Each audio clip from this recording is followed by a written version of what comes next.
اگلا سوال ہے، نبی صلی اللہ علیہ وآلہ وسلم نے قبروں پر ٹہنیاں لگائی تھیں، تو کیا ہم قبر پر پھول ڈال سکتے ہیں؟ یہ اسی طریقے سے کہ حجر اسود ہے تو ہم بزرگوں کی چوکھٹ کو چوم سکتے ہیں، قبروں پہ ٹہنی ضرور لگائیں آپ،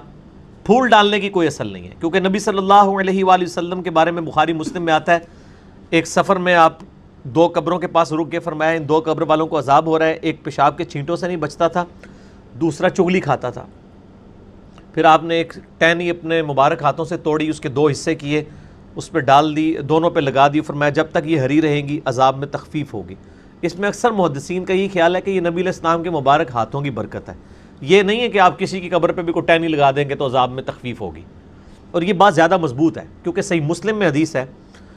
کہ ایک حبشی عورت تھی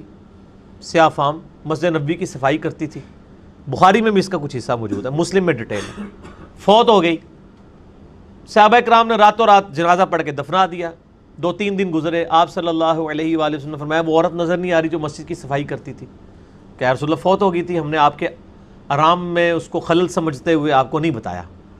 تو آپ نے فرمایا کہ مجھے بتانا تھا، چلو مجھے اب اس کی قبر پہ لے جاؤ۔ آپ قبر پہ گئے، جا کے جنازہ پڑھا، اس کے بعد آپ صلی اللہ علیہ وآلہ وسلم کے صحیح مسلم کے الفاظ ہیں کہ یہ قبریں اندھیروں میں ڈوبی پڑی تھیں، میرے جنازہ پڑھنے کی برکت سے اللہ نے ان کو نور سے بھر دیا ہے۔ اب یہ بڑا سبحان اللہ بھی ہے اور استغفر اللہ بھی پڑھیں کہ وہ قبریں بریلوی دیوبندی والے حدیثوں کی نہیں تھیں اور کافروں کی بھی نہیں تھی، کیونکہ کافر کو تو نفع پہنچ ہی نہیں سکتا، جو شرک پہ مرا ہے اس کو نبی کی دعا سے تو نہیں ہوگا، وہ تو قرآن میں سورہ التوبہ میں باقی جگہوں میں بھی آیا کہ کسی نبی اور اہل ایمان کے لیے شایع نہیں کہ وہ کافروں کے لیے دعائے مغفرت کرے، کیونکہ وہ تو ایکسیپٹ نہیں ہونی، اور سورہ توبہ میں ہے کہ منافقین کے لیے آپ 70 دفعہ بھی دعا کریں اللہ نہیں قبول کرے گا۔ یہ سبحان اللہ تو آپ نے پڑھ لیا، یعنی وہ مسلمانوں کی قبریں تھیں اور نبی علیہ السلام کے مبارک زمانے کے مسلمان تھے، یعنی اصحاب تھے، تو بڑا خطرناک معاملہ ہے۔ یہاں تو آپ بزرگوں کی نسبتیں لے کے بیٹھے ہوئے ہیں کہ جی ہم بچ جائیں گے،